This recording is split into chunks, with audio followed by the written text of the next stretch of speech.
El mundo está cambiando muy rápido. Lo que hoy era una novedad, mañana se habrá quedado en algo antiguo. Ese frenético ritmo que muchas veces nos hace preguntarnos ¿y qué será lo siguiente? Velocidad que genera incertidumbre, a veces miedo, pero también intriga, ilusión y sobre todo emoción por conocer. La ciencia, la tecnología, la innovación, los cambios sociales nos empujan para seguir avanzando. Soy José Ángel Cuadrado y si tú me preguntas ¿qué será lo siguiente? ¿Qué va a ser lo siguiente? Yo te respondo, esto es lo que viene. Hoy mismo vamos a lanzar a audiencia pública el plan de ciencia.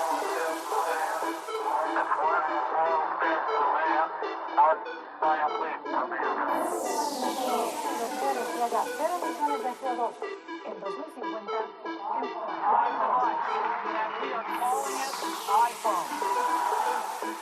El comité ha llegado a una conclusión científica clara. Es una vacuna segura y efectiva.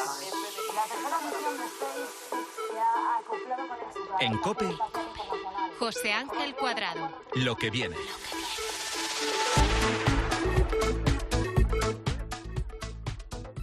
Hasta hace no mucho, no tanto, la comunidad científica de todo el mundo seguía buscando evidencias de cómo los microplásticos estaban afectando a nuestro organismo. Y esas evidencias, poco a poco, van apareciendo. Antes que nada, déjame explicarte que los microplásticos son aquellas partículas derivadas del plástico que se han ido fragmentando, desprendiendo del elemento principal y que miden menos de medio centímetro, y de ahí para abajo. Hablamos incluso de nanopartículas imperceptibles para el ojo humano. Con el desarrollo, con esta vida moderna que tenemos hoy en día, los usos del plástico se han generalizado y cada vez este material está más presente en nuestro día a día. Tiene algunas cosas buenas, por ejemplo su resistencia y su durabilidad, pero también otras que no son tan buenas. Hoy en lo que viene vamos a descubrirte cómo está impactando el plástico en nuestra salud, pero además vamos a hablarte de un proyecto español que es una pasada y que propone una solución casi mágica para capturar esos microplásticos. ¿Me acompañas? Es posible que hayas leído o escuchado algunos datos que nos advierten del uso del plástico y de sus consecuencias. No quiero, la verdad, aburrirte con cifras, pero déjame que me centre en un reciente estudio publicado por la Universidad de Granada. En él se concluye que la alta presencia de microplásticos en el cuerpo de los niños está provocando que se les adelante la pubertad. Un fenómeno conocido como pubertad precoz. Si hace años a las niñas les bajaba la regla sobre los 12 o 13 años, más o menos, ahora cada vez es más normal que esto se adelante 1 o 2 años, que les baje a los 10 o a los 11. El bisfenol A tiene actividad hormonal estrogénica, es decir, dentro del organismo se comporta como una hormona. Entonces sí que es posible que con la exposición de las personas a ese tipo de plástico se produzcan reacciones dentro de su organismo equivalentes a los de las hormonas. Y lo que sabemos es que esos componentes de los plásticos, que son hormonalmente activos y que conocemos como disruptores endocrinos, sí que tienen la posibilidad de modificar las hormonas y conducir a enfermedad. Qué bien habla, ¿verdad? Es Nicolás Olea, lo explica muy bien. Es catedrático de Medicina de la Universidad de Granada. Es uno de los investigadores al frente de este estudio que te contaba y además una de las personas que más saben en todo el mundo sobre las consecuencias que tiene para nuestro cuerpo la exposición a estos microplásticos. Claro, es posible que te estés preguntando cómo han llegado esos microplásticos hasta el cuerpo de esos niños. Hay varias formas. Las dos primeras son algo más evidentes. Y es mucho menos frecuente la presencia de microplásticos en el agua natural de fuente o en el agua potable de grifo que en el agua embotellada. Si uno está supeditado a su bebida a bebidas embotelladas, pues sabe que el PET, las botellas estándar de agua o de refresco, suponen una fuente de exposición de una importante exposición a estos microplásticos. También los alimentos, la comida rápida típica de las grandes ciudades, súper empaquetada, el takeaway, fast food al que nos estamos acostumbrando, significa la utilización de materiales plásticos abusivos en torno al alimento, al cual ceden parte de sus componentes. ¿Cuántas veces has ido al supermercado y has pensado, ¿por qué narices esos 6 limones están envueltos en una bolsa de plástico? No tiene sentido. Pues eso. Pero además hay otras formas un poco más sutiles, formas en las que no nos damos cuenta de cómo estamos metiéndonos microplásticos en nuestro cuerpo. La mayor fuente de exposición a microplásticos y nanoplásticos por vía respiratoria la constituye el desgaste de los neumáticos. Por tanto, está muy vinculada la contaminación aérea por microplásticos a la circulación en el municipio o en la calle o en el lugar de residencia. Si se vive en el campo y la calle no es transitada, pues habrá mucho menos contaminación por micro y nanoplásticos de origen en el desgaste de los neumáticos. Bueno, a ver, que el objetivo de hablarte de esto no es asustarte con lo que te pueda pasar, con lo que nos pueda pasar, sino exponer una realidad para intentar buscar soluciones, que es lo que siempre hacemos aquí en Lo que viene. De hecho, ahora enseguida te voy a presentar a Raquel Parra, una investigadora cuyo proyecto es una solución real y muy eficaz para liberarnos de parte de esos microplásticos. Pero antes déjame que te cuente una última cosa.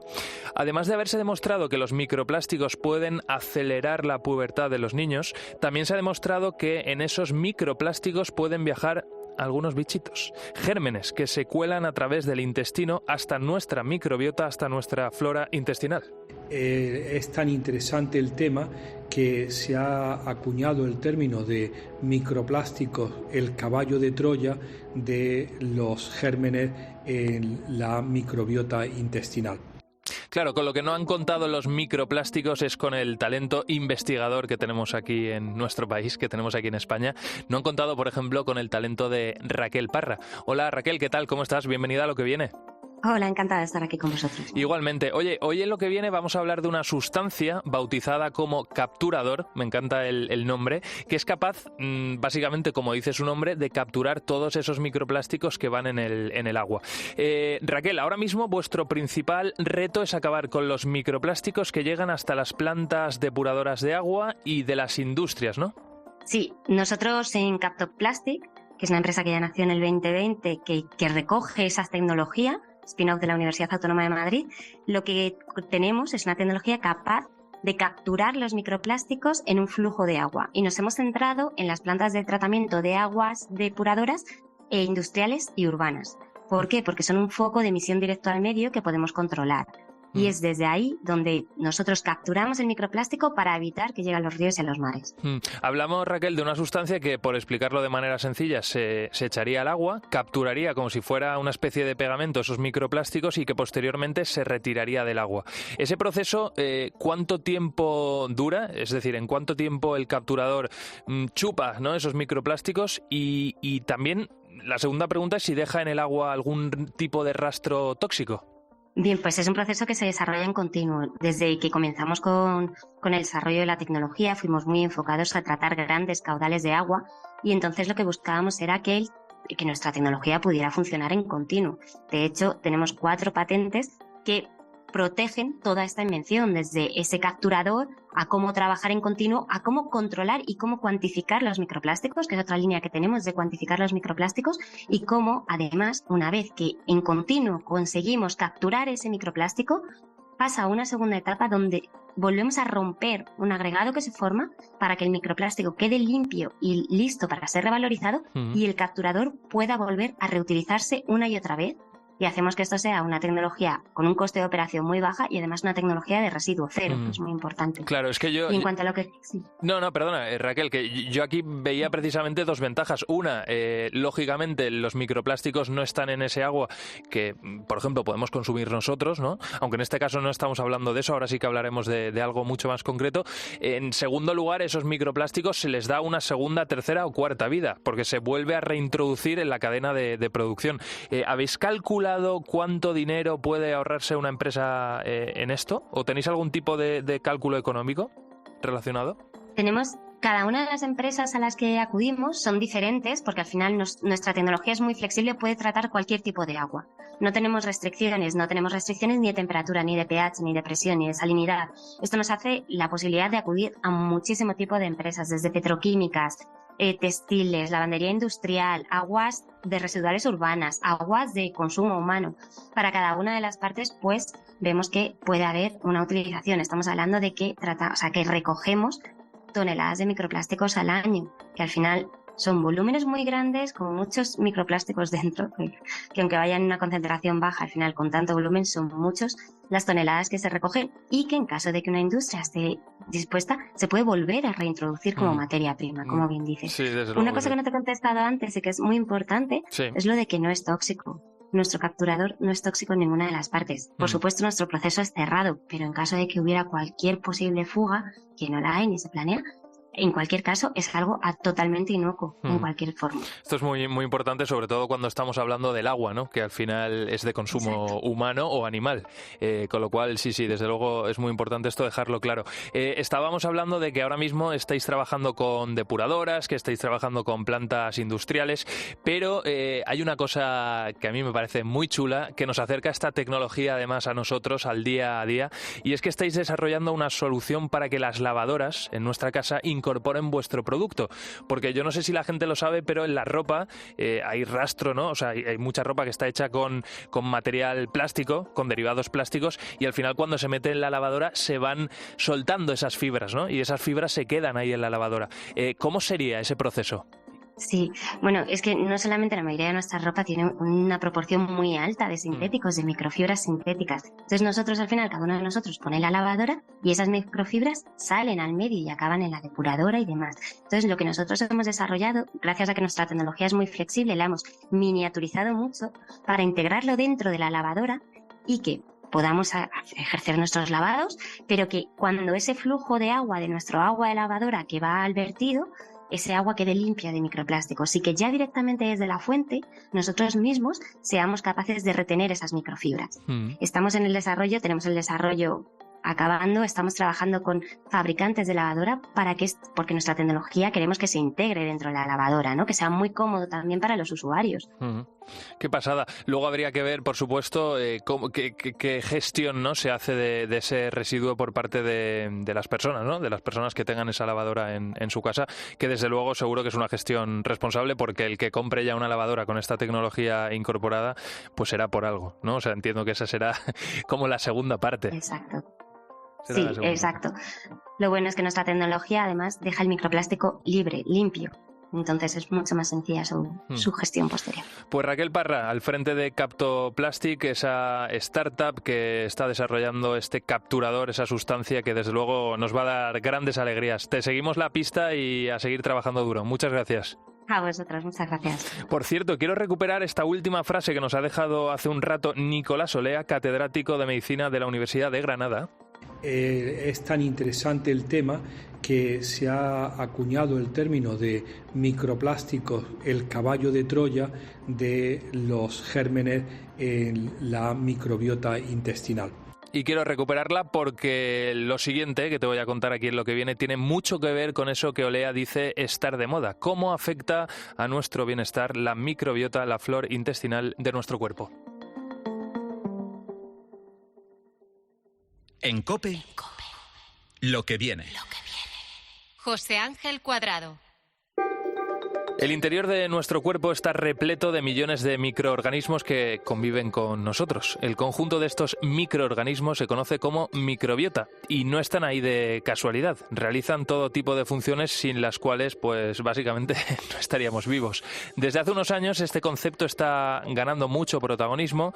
Nos estamos concienciando de la importancia que tenemos que darle a todo esto. De hecho, son tan importantes estos microorganismos para nosotros que la alteración de la microbiota puede contribuir al desarrollo de todo tipo de enfermedades, el cáncer, la diabetes o, por ejemplo, también el asma. ¿Cómo podemos alterar la microbiota?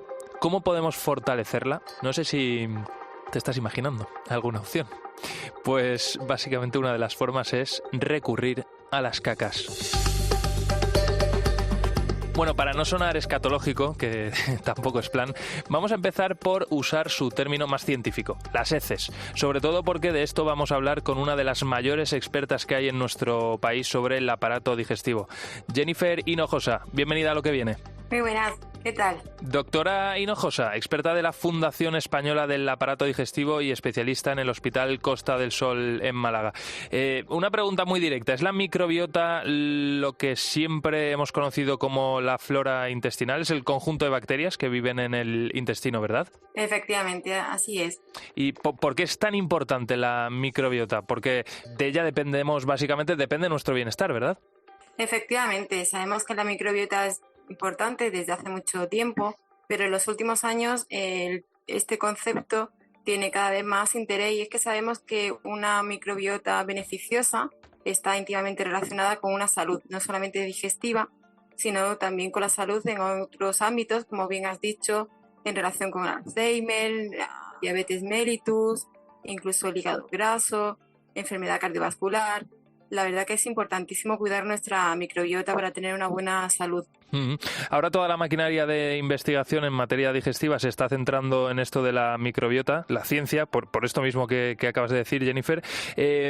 Más allá de la ciencia, por ser prácticos, ¿no? En nuestro día a día, ¿nosotros cómo podemos cuidar de ella? ¿Cómo podemos fortalecerla? A ver, algún consejo así práctico.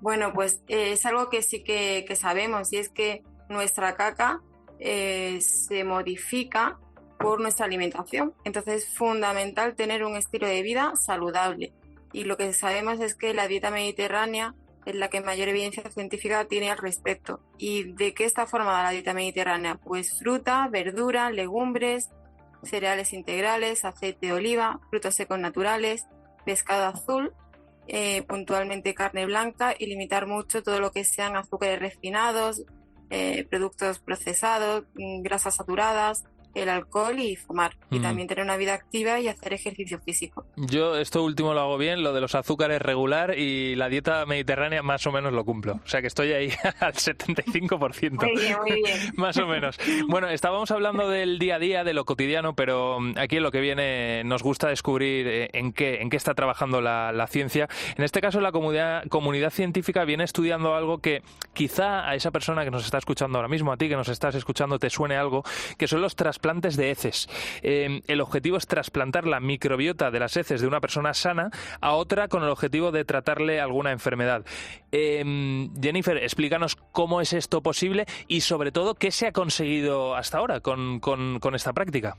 Pues efectivamente se utiliza materia fecal, heces de individuos sanos, y se trasplantan en individuos afectos. Actualmente solamente se utiliza en una enfermedad que es la colitis, motivada por un germen que se llama Clostridium difficile.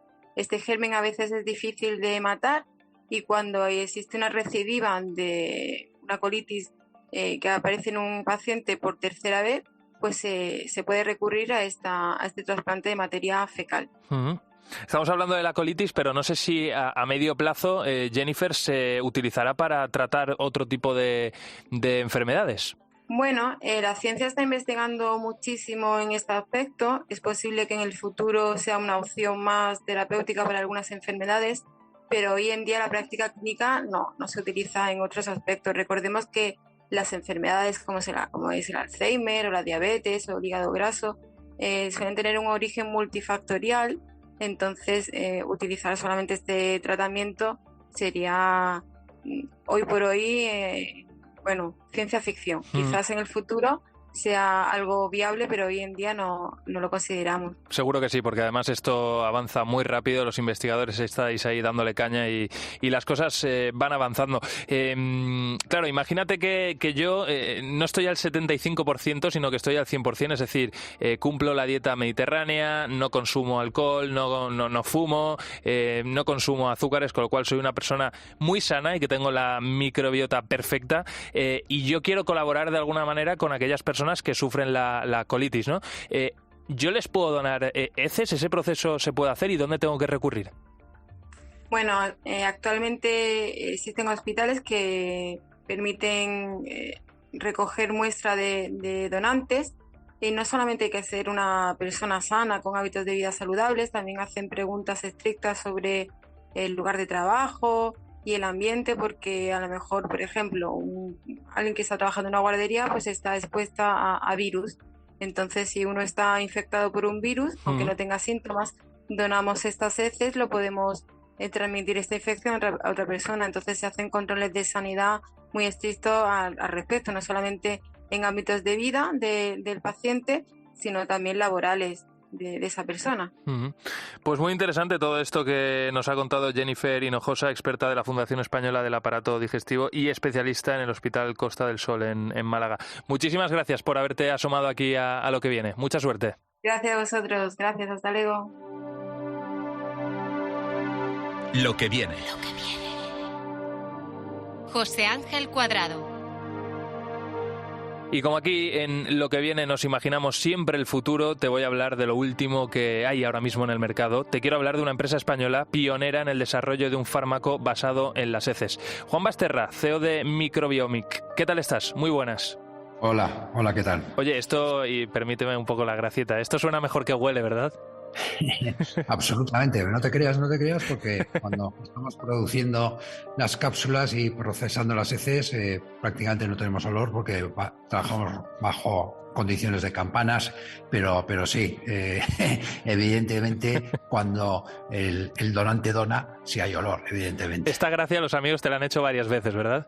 Sí, bueno, los amigos, y te puedes imaginar, nosotros ya vamos por más de 200 donantes y hemos visto de todo, ¿no? De todo. Pero mejor no entrar en detalles en cuanto a eso. Sí que vamos a entrar en cuanto a otros detalles, o a lo mejor ahora luego te pregunto. Pero antes, Juan, Microbiomic, que es una empresa biofarmacéutica vasca que está investigando y desarrollando medicamentos biológicos basados en la microbiota humana. Una aventura que comenzasteis más o menos hace 5 años, ¿verdad?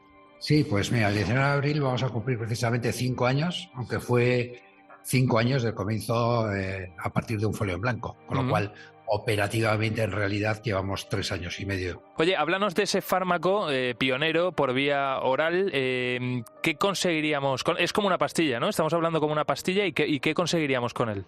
Sí, bueno, en realidad es una cápsula, en la forma farmacéutica, y básicamente el objetivo de estas cápsulas es tratar una enfermedad, una infección intestinal causada por una bacteria, que es el Clostridium difficile, en la que los pacientes, pues hay un porcentaje importante que recurre y no se cura con antibióticos, igual a tener la infección intestinal de formas repetidas, y en estos pacientes no hay una alternativa terapéutica, es decir, algunos de ellos incluso pueden llegar a fallecer, con lo cual lo que se conoce genéricamente por el trasplante de microbiota fecal, que no es un trasplante en realidad de un órgano sólido como el hígado o el corazón, es un trasplante de los microorganismos sanos, de un donante sano al intestino enfermo de un paciente que sufre esta enfermedad. Y por lo tanto, pues nuestro objetivo es ser los primeros en llegar al mercado con esta presentación en forma de cápsulas orales que logran una eficacia que estamos contrastando en nuestro ensayo clínico fase 3 muy elevada frente al comparador, que es un antibiótico que se llama fidasomicina.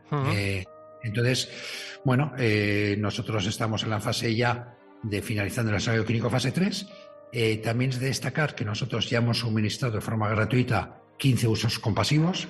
El uso compasivo es cuando un paciente con esta infección intestinal no puede entrar en el ensayo clínico porque no cumple los criterios. Si el médico puede solicitar el uso compasivo y nosotros suministramos el uso compasivo a estos pacientes para que de forma absolutamente altruista y gratuita ellos puedan curarse de esa infección intestinal. ¿Y de esos 15 pacientes cuántos han curado? ¿Los 15? Mira, estos datos, como no son datos del ensayo clínico, porque son pacientes que están fuera del ensayo clínico, sí, los obtendremos al final del ensayo clínico cuando hagamos un estudio retrospectivo de estos pacientes. Pero sí sabemos que han evolucionado por lo general bien, incluso algunos de los pacientes en los cuales el tratamiento comparador, que es la fidasomicina, ha fallado inicialmente, nos han solicitado posteriormente el uso compasivo. Bueno, pues te volveremos a llamar seguro y nos presentas esos resultados. Hablábamos, bueno, yo te decía, no vamos a entrar en detalles, ¿no?, en el tipo de heces que han llegado hasta vosotros, o sí, porque aquí queremos saber qué tipo de heces se os dona. ¿Todo el mundo puede donar heces o no? ¿Cómo tienen que ser? Mira, hay una frase de las compañías que trabajamos en el ámbito de la microbiota que es más difícil ser donante de heces que entrar a la Universidad de Harvard. Con eso, ¿Y eso por qué? ¿Qué se necesita? A ver. Porque, bueno, nosotros pasamos como 3 filtros. Un filtro inicial que es su cuestionario electrónico, en el cual descartamos a los posibles donantes, los candidatos a donantes, cuando tienen criterios de exclusión mayores, que puede ser toma de medicamentos, tener antecedentes en la familia de cáncer de colon, de colitis ulcerosa, haber hecho un tatuaje o un piercing en los últimos 6 meses, es decir, que los criterios de exclusión son bastante rigurosos. Si pasa este primer cuestionario electrónico, vienen nuestras instalaciones y nuestro equipo médico le hace una entrevista médica en profundidad, y si la supera, le hacemos un screening, un análisis laboratorio que contempla más de 80 pruebas entre sangre, heces y la PCR nasofaríngea. Con lo cual, pasar toda esta criba, pues no está, aunque haya en la inmensa mayoría de los candidatos donantes sean personas jóvenes, pues muchas veces pues bueno, tienen una alteración en su analítica que no le permite ser donante de heces. Por ello, nuestros donantes están absolutamente, rigurosamente evaluados, valorados, cribados, y evidentemente es la exigencia para fabricar un medicamento basado en microbiota intestinal, que la materia prima evidentemente sea de calidad. Juan, una última pregunta, y esto sí que me gustaría que lo explicaras de manera muy sencilla y muy divulgativa, como estás haciendo hasta ahora, ¿eh? ¿Cómo es ese proceso en el que os llega a vosotros las heces decís, o habéis decidido que el paciente es correcto, ¿vale? Hasta que eso se convierte en el fármaco? Bien, pues como decimos nosotros, la materia prima está en todas las personas potencialmente que andan a 2 patas, como que dice, ¿no? Porque todos teóricamente podemos ser donantes, aunque nosotros el rango de edad que permitimos es entre 18 y 50 años, pero a partir de ahí digamos que nosotros las donaciones se hacen en nuestras mismas instalaciones, en los cuartos de baño que tenemos a tal efecto, porque queremos saber que esa donación corresponde a esa persona que ha entrado en el baño, y que hay otras compañías que compran heces a domicilios. Evidentemente nosotros no entramos ahí, y a partir de ahí es un proceso relativamente complejo y sencillo, pero al final lo importante es que de esa materia prima inicial, lo que nos interesa, el principio activo, la microbiota, los microorganismos, es con lo que nos quedamos. Desechamos la parte orgánica, nos quedamos con la microbiota intestinal de ese donante, que va a menos 80 grados, hasta que el donante realiza las donaciones que tiene que hacer, y en ese instante ya nosotros podemos liberar ese producto que está congelado a menos 80 grados después de hacer una segunda análisis al donante para ratificar que durante el periodo de donación ha seguido en estado sano. Es entonces cuando podemos liberar el producto, lo liberamos, y a través de un proceso de liofilización y encapsulación convertimos ese producto original de heces en una cápsula de microbiota intestinal de 250 miligramos. Un proceso complejo y desde luego, como tú decías, Juan, muy seguro, porque por lo que nos has demostrado hay que pasar varios controles de seguridad. Mira, te voy a decir una cosa, el productor de este programa, Álvaro Sáez, me había puesto aquí en el guión al inicio: el futuro está en las heces, y yo, después de haberte escuchado a ti, después de haber escuchado a Jennifer Hinojosa, experta también en el aparato digestivo, voy a afirmar lo mismo. Creo que aquí hay un gran futuro, ¿eh? Aquí van a pasar cosas muy buenas, lo que venga va a ser muy bueno.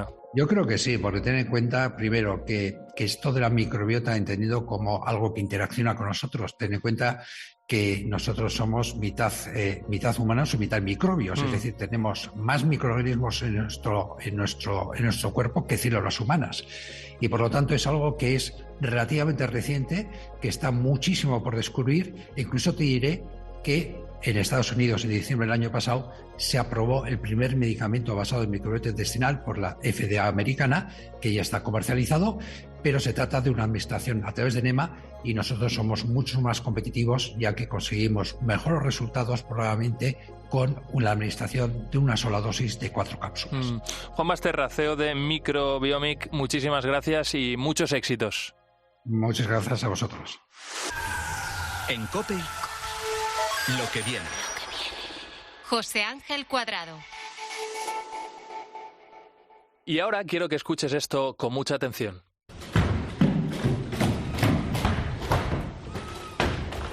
Quizá el sonido te despiste un poco, no termines de ubicarlo, por eso te describo la escena. Un robot del tamaño de un humano salta apoyando un pie en cada tarima. Salta entre 2 plataformas de madera y finalmente baja unas escaleras. La verdad que lo hace con una naturalidad pasmosa y es normal. Te estoy hablando de uno de los robots con inteligencia artificial más avanzados del mundo. Te hablo de Atlas, hecho por la empresa estadounidense Boston Dynamics. Las funciones que puede desarrollar este robot no se quedan ahí, en algo meramente preparado para el show, para el típico vídeo, sino que en unas imágenes compartidas recientemente, este robot humanoide demuestra que dentro de ese amasijo de metales y de clavos y de, en fin, todo lo que puedes ver en el vídeo hay coco. Hay mucho coco. Se ve a un trabajador que está encima de un andamio, que se ha olvidado la bolsa de herramientas y que necesita ayuda.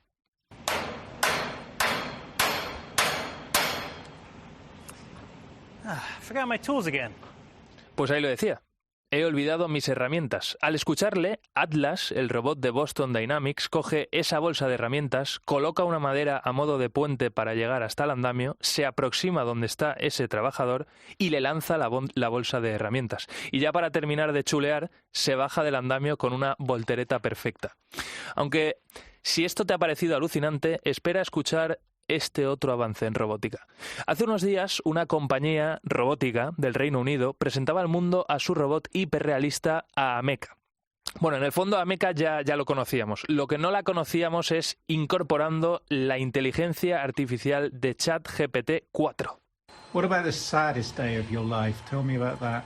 ¿Cuál es el día más triste de tu vida?, le preguntaban.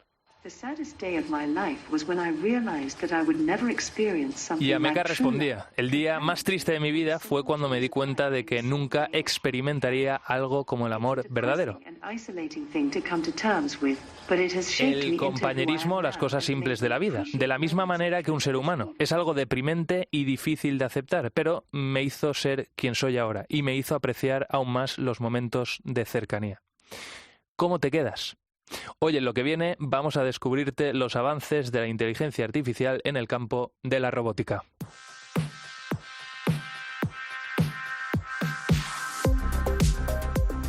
Y esos avances a día de hoy se pueden aplicar en diversos sectores. Mira, te voy a poner varios ejemplos concretos para que veas cómo de rápido avanza esto. Nos hemos colado en una fábrica que se dedica básicamente a producir almohadas. En este espacio, 40 personas manejan las máquinas de producción, pero no tocan nada del estocaje. Hay 3 robots que procesan en tiempo real la información de los pedidos y son quienes van cogiendo los palets con las almohadas ya terminadas y los van cargando en los diferentes camiones que van a salir en solo unas horas camino a los distribuidores. Un robot dotado de inteligencia artificial para manipulación móvil. Ahora estamos a 40 metros de altura, en un edificio que está a puntito de rehabilitarse. Para revisar los puntos más críticos, un robot con forma de araña está pegado a la fachada revisando ahora mismo el estado general de la estructura. Además, también está valorando si la pintura necesita un repaso o habrá que levantar directamente la capa. Un robot dotado de inteligencia artificial para una inspección segura.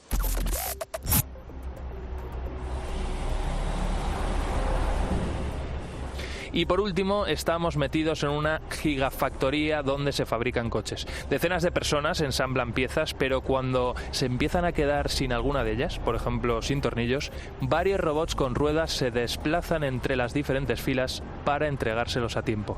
Un robot dotado de inteligencia artificial para el suministro de material. Todo esto es el presente de la robótica en el mundo. Ya hay grandes empresas utilizando esto que acabas de escuchar. Lo que venga será que esta tecnología llegue a las empresas, a las compañías un poquito más pequeñas, a las pymes, y que siga colonizando después otras partes de la sociedad. En COPE, lo que viene. José Ángel Cuadrado. ¿Qué investigador médico no ha soñado con descubrir la cura contra el cáncer? Ojalá aquí en lo que viene te podamos contar más pronto que tarde que ya hay una cura, un tratamiento 100% eficaz para eliminar una de las principales causas de mortalidad en el mundo. Fíjate que solo el año pasado, aquí en nuestro país, en 2022, hubo unos 280.000 casos diagnosticados y las cifras de fallecidos están por encima de los 100.000 cada año. El número de casos aumenta además progresivamente porque se estima, según la Sociedad Española de Oncología Médica, que en menos de 20 años, allá por 2040, esa cifra de 280.000 casos va a aumentar a los 341.000 cada año. Y mientras no se descubre la cura para esos cientos de miles de casos que hay aquí en nuestro país, ¿qué podemos hacer? ¿Dónde está la solución? Todos coinciden en que la mejor manera de combatirlo es con la detección temprana de esta enfermedad, es algo evidente, algo muchas veces complicado, porque el cáncer puede ser una enfermedad silenciosa, no presenta síntomas, o puede que sus síntomas sean compatibles con otra enfermedad.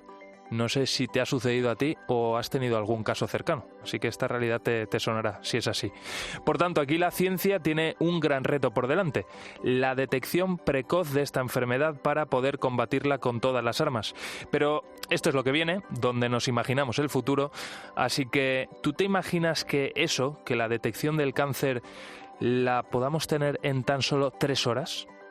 En 3 horas y con un coste de 50 euros. ¿Qué pasa si te digo que todo esto es posible?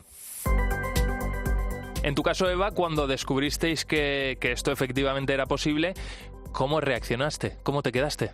Bueno, básicamente el tema es que durante todos estos años llevamos haciendo una técnica para secuenciar ARNs y básicamente lo que hemos estado haciendo ahora finalmente es llevarlo a cabo para técnicas de diagnóstico de cáncer, ¿no? Entonces, de momento aún no lo tenemos puesto a punto para biopsias líquidas, pero es el futuro y ahora mismo pues sabemos que funciona en tejidos que tienen cáncer o que no tienen, ¿no? Y esa desde luego es la esperanza, tú lo has dicho, funciona lo que estáis probando. Eva, déjame que te presente, eres Eva Novoa, investigadora del Centro de Regulación Genómica en Barcelona y sí, tú que nos estás escuchando pues lo acabas de oír. Ella junto con otros investigadores han conseguido desarrollar una herramienta capaz de detectar el cáncer en 3 horas y, como te digo, por 50 euros. Pero Eva, tú decías que hay algunas cosas concretas, ¿no? ¿Podéis detectar un cáncer de cualquier tipo o no? Bueno, eso es lo que todavía no hemos puesto a punto. Es decir, básicamente lo que tenemos es la prueba de concepto, que sabemos que puedes detectar una serie de ARNs, que son unas moléculas pequeñas que están circulando en nuestra sangre y también están presentes en nuestras diferentes células, ¿no? Y estos ARNs sabemos que tienen un montón de información que nos puede decir el estado de la célula. Entonces, si la célula está enferma, si la célula está sana, si está estresada o si tiene cáncer. Entonces, durante mucho tiempo, muchos investigadores han sabido que estas moléculas son unos potenciales biomarcadores de muchas enfermedades porque son muy sensibles al medio, ¿no?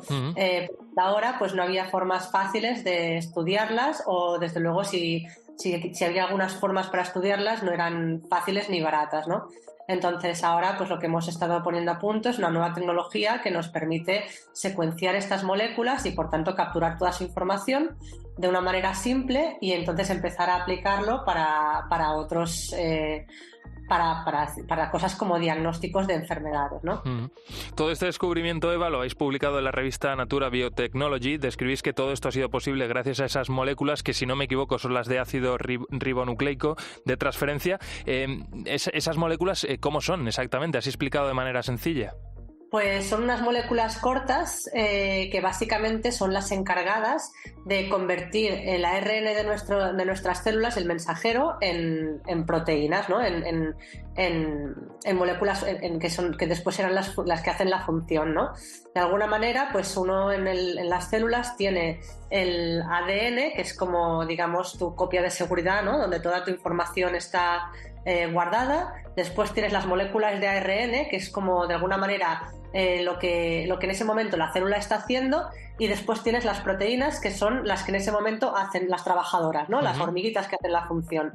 Pues de alguna manera los ARN de transferencia hacen de puente entre los ARN de la célula y las proteínas, y de alguna manera dicen, vale, de todos estos ARN que tengo, ¿qué proteínas necesito ahora mismo o qué proteínas no necesito? Y entonces, si ahora mismo necesitas cambiar las proteínas, pues lo que haces de hecho es modificar estos ARNs de transferencia para que se generen más proteínas de un tipo o de otro tipo, ¿no? Entonces, por eso estas moléculas son muy sensibles al medio, porque es una manera muy fácil que tiene la célula de regular qué es la cantidad de proteína que tendrás y de qué tipo en cada momento. Esto es un avance que desde luego nos va a ofrecer rapidez a la hora de detectar la enfermedad, también rentabilidad, entiendo yo, porque estábamos hablando de 50 euros, es decir, no es algo extremadamente caro, y además también estamos hablando de una técnica que es muy poco invasiva, ¿verdad? Sí, es decir, idealmente lo que queremos hacer es pasar a mirar estas moléculas en biopsias líquidas, es decir, en plasma, básicamente. Entonces, en principio, pues debería ser tan simple como pues, hacer una analítica y extraer el plasma de la sangre, y entonces de ese plasma se sacarían los ARNs, y esos ARN se secuenciarían usando esta tecnología de nanoporos, que es la que usamos en el laboratorio y que en principio pues se puede llevar a la clínica de manera pues relativamente fácil, ¿no? Eva, de todas formas, claro, estamos hablando te sacan plasma, ¿no? Como decías tú, se analiza. De todas formas, ¿hay algunos indicios de que las moléculas de las que estamos hablando no vayan bien del todo, pero tú de alguna manera todavía no estés infectado por el cáncer? Es decir, que nos pudiéramos adelantar. Claro, porque estamos hablando de una detección precoz, ¿no? Esas moléculas, cuando están infectadas, básicamente. Ya estás desarrollando el cáncer, ¿no? Pero ¿hay algún indicio de que esas moléculas vayan a cambiar, que estén bien, por decirlo de alguna manera, y que a lo mejor en los próximos meses eso pueda cambiar o no? ¿Hay alguna detección previa a ese paso, que vayan a mutar, que vayan a cambiar de comportamiento? Bueno, no es que necesariamente muten, me refiero. Básicamente es que todas las células, las que son normales, también tienen estos ARNs. Lo que pasa es que los ARNs tienen lo que se llama pues una serie de modificaciones, y estas modificaciones cambian, por ejemplo, cuando la célula está estresada o no está estresada, o cuando tiene ciertas enfermedades o no las tiene. Entonces, de alguna manera, mirando el patrón de modificación que existe en estas moléculas, uno puede saber si la célula tiene algún problema o no tiene algún problema. Vale. Entonces, no es que muten los ARNs en sí, sino que los ARNs, de alguna manera, son moléculas sensibles al estado de la célula. Es decir, se comportan... Sí. No, que te decía que es decir, que se comportan también un poco en función del entorno. Exacto. Entonces son moléculas sensibles al entorno, incluido el entorno que ocurre en ciertas enfermedades, ¿no? Que también está alterado. Entonces, al ser estas moléculas así muy sensibles a estos entornos, pues de alguna manera pueden ser explotados como biomarcadores del estado celular y por tanto de si es un caso de enfermedad o la célula está sana. Qué interesante todo esto. Estamos hablando con Eva Novoa, investigadora del Centro de Regulación Genómica en Barcelona. Te estamos descubriendo aquí en Lo que viene una nueva técnica para adelantarse al cáncer. Te recuerdo que en este mismo programa, hace un par de entregas, lo puedes recuperar en nuestra web en cope.es, en la entrega número 30 concretamente, hablábamos también con una investigadora que lo que pretendía en este caso era identificar la carga eléctrica de nuestras células, porque también esa carga eléctrica daba mucha información y nos podíamos adelantar también a una infección del cáncer, ¿no? Eva, yo te quería preguntar, ¿cuáles son los siguientes pasos en este grupo de investigación del Centro de Regulación Genómica? Decías que estáis en esos primeros pasos, ¿no? ¿Esto cómo se va a desarrollar y en cuánto tiempo? Bueno, pues básicamente ahora lo que hemos estado haciendo es pues aplicar para conseguir permisos éticos para tener acceso a muestras de plasma, que ya nos los han concedido, así que pues esperamos que tan pronto como sea posible pues empezar a secuenciar muestras de plasma para ver si realmente los resultados que hemos obtenido hasta ahora se podrían aplicar directamente en plasma, ¿no? Que es lo que de manera pues sería el método más simple para poder usar como cribaje, ¿no? Porque es una cosa poco invasiva que entonces se podría hacer de manera genérica a toda la población, ¿no? Y no solamente en poblaciones pues en las que le haces biopsias o otro tipo de cosas, ¿no? Y entonces pues básicamente el siguiente paso es este, ¿no? Es aplicar la técnica en plasma y ver si realmente pues en plasma de pacientes que sí que tienen cáncer comparado con aquellos que no, pues uno sería capaz de detectar pues que tienen cáncer solamente secuenciando estos ARNs de transferencia de su plasma. Eva, ya por terminar, estamos hablando hemos dado un precio, ¿no?, al inicio de esta sección, 50 euros. Por lo que dices, al final necesitas un análisis, necesitas extraer plasma de una persona, con lo cual entiendo que estos test se harían en centros médicos. No sé si a futuro habría posibilidad de que esto se lo pudiera hacer una persona en su casa y que se pudiera comprar en una farmacia.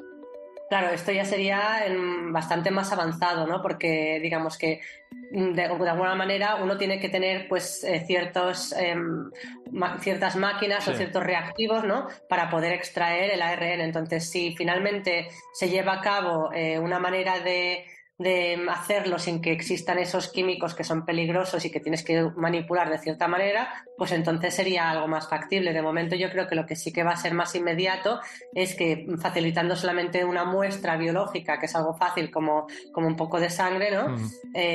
Pues que entonces se pueda mirar los ARNs de manera fácil y sin tener que ir a centros muy especializados. En plan, yo creo que realmente en la gran mayoría de centros hospitalarios que tienen cierto equipo básico de manipulación de muestras, deberían ser capaces de hacer este tipo de test. ¡Qué maravilla! Eva Novoa, investigadora del Centro de Regulación Genómica en Barcelona. Recuerdo, junto a otros investigadores, han conseguido desarrollar una herramienta, están en ello, capaz de detectar el cáncer en unas 3 horas y, como hemos contado, por un precio pues relativamente accesible, que serían unos 50 euros. Muchísimas gracias por el trabajo. Te vamos a seguir las pistas aquí en lo que viene y en cuanto haya novedades, ya sabes, tienes las puertas abiertas de este programa para contarlas. Muchísimas gracias. Muchísimas gracias a vosotros. Gracias. En COPE, lo que viene. José Ángel Cuadrado. Esta semana hemos vivido un acontecimiento histórico en la búsqueda de lo que viene. Se ha dado un paso de gigante en la conquista del espacio. Antes de despedirme de ti, que me escuchas, te quiero hablar de la misión de la Agencia Espacial Europea que ha salido en busca del planeta Júpiter y sus 3 grandes lunas, Calisto, Europa y Ganímedes. Esta última es el gran objetivo de la misión y donde la sonda pretende aterrizar. Ganímedes es la mayor luna del sistema solar, la única que genera su propio campo magnético y además cuenta con un océano de agua salada escondido bajo su superficie helada. Este satélite podría contener hasta 8 veces más agua líquida que la Tierra. La sonda llegará a la órbita de Júpiter en julio de 2031, después de un viaje de 8 años, e impactará en Ganímedes en septiembre de 2035. Charo Llorente es científica de astronomía espacial de la ESA en Madrid y pudimos hablar con ella minutos antes del lanzamiento. La emoción se siente en su voz. Bueno, sí, la verdad es que son unas horas difíciles, estamos todos un poco con los nervios a flor de piel, estamos expectantes, con un poco de vértigo, parece que somos nosotros los que vamos a ser lanzados al espacio y bueno, pues nada, deseando sobre todo que todo salga bien, que pase cuanto antes y que sea el pistoletazo de salida para lo que promete ser una misión que ojalá que marque historia. Y tanto que va a marcar historia, porque la misión va a ser fundamental para comprender cómo son esos satélites y el agua congelada que tienen. Se quiere estudiar si podrían ser habitables o si alguna vez lo fueran. Primero, confirmar efectivamente que los océanos existen y además buscar esas otras condiciones que nosotros consideramos como esenciales para que la vida pueda existir. Más cerca de la Tierra se encuentra Marte, a donde siempre se ha querido llegar. Aquí en lo que viene te hemos hablado de ese interés que tiene Marte para todos nosotros. Hasta ahora las misiones que se han llevado al planeta rojo se realizan por medio de robots. El más conocido es el rover Perseverance de la NASA, que aterrizó el 18 de febrero de 2021. Allí continúa recogiendo muestras y capturando imágenes de todo aquello. Enviar una misión tripulada a Marte ahora mismo no es posible, pero puede serlo en un futuro no muy lejano. De hecho, ya se están realizando estudios que buscan recrear las condiciones de vida del planeta rojo. Por ejemplo, en este momento 7 mujeres españolas están viajando al desierto de Utah, a una estación en la que se recrean las condiciones del planeta rojo. Hay además otras 2 mujeres que también forman parte de esta misión Hipatia, una misión española que van a realizar el seguimiento desde aquí. Una de esas mujeres es Elena Arias, tiene 22 años, es deportista de élite en tiro olímpico, forma parte del equipo español y es la campeona del Europeo Junior de 2021. Además estudia nada más y nada menos que 3 carreras: ingeniería mecánica, ingeniería electrónica y física, casi nada. Yo ahora mismo tengo que estar disponible en cualquier momento para, si hay algún problema, poder ir a Estados Unidos. Y luego también, pues aprovechando que soy deportista, he ayudado y colaborado con la preparación física de las integrantes, y también aprovechando mi vertiente académica, ¿no?, que estoy estudiando ingeniería, pues he colaborado con algunos de los proyectos de ingeniería. Toda esta búsqueda de lo que viene es una pasada, ¿o no? Y más si detrás de todo ello hay nombres y apellidos españoles. Claro que sí. Hasta aquí el programa de hoy, hasta aquí lo que viene. Gracias por estar aquí con nosotros, por regalarnos un ratito de tu vida. Nos seguimos escuchando, ya lo sabes, en COPE, en cope.es, y encuentras, por supuesto, el mejor contenido de este programa en las redes sociales de esta casa. Hasta siempre. Smiled in the bakery. I sat on a tatty-tatty at some mutual friends gathering, and the more you keep on looking, the more it's hard to take. Love, we're in stalemate, so never meet is surely there's one in every town, just there to grind you down.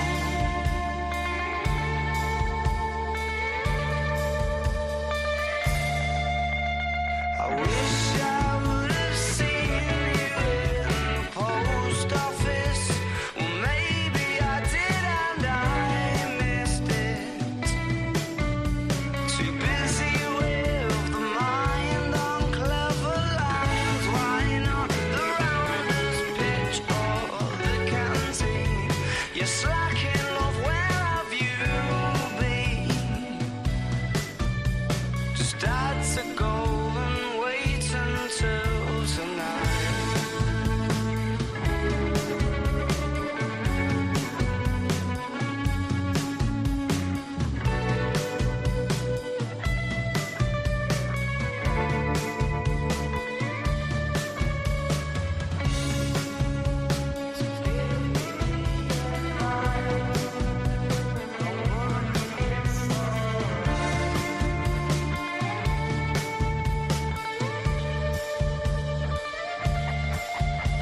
I wish I would have seen you down in the arcade, sipping on a lemonade in the paper cup and chewing on the straw. And I wish I'd seen you in the bakery, but if I'd seen you in the bakery, you probably wouldn't have seen me.